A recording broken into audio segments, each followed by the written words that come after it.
existentielle pour au moins les 3 pays de ce qu'on appelle le Sahel central, donc Burkina Faso, Mali et Niger.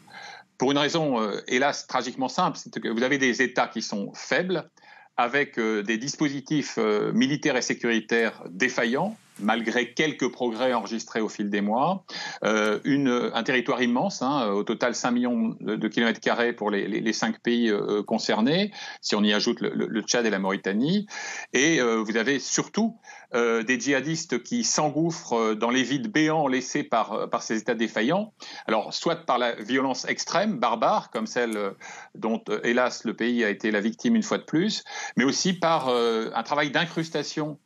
au sein du tissu social où, d'une certaine manière, il supplée les défaillances d'États qui sont, encore une fois, très absents. La leçon que nous administre cruellement ce nouvel épisode,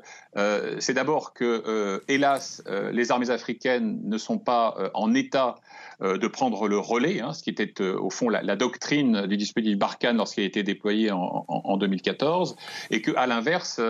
les puissances djihadistes, elles, sont très opérationnelles. J'ajoute d'ailleurs un élément important s'agissant de la situation de Solan. Vous savez, Solan, c'était une bourgade plutôt tranquille il y a encore quelques années, et vous avez eu la découverte de gisements d'or et un afflux massif, et il est très probable également que le message soit aussi là-dessus, puisque après le poste des volontaires, des supplétifs que j'évoquais à l'instant, la deuxième cible, ça a été précisément le site minier qui est accolé au village. Donc c'est effectivement une leçon assez cruelle et qui montre au fond que, comme on a eu souvent l'occasion de le dire, y compris sur cette antenne, la France est engagée à ce stade dans une guerre ingagnable.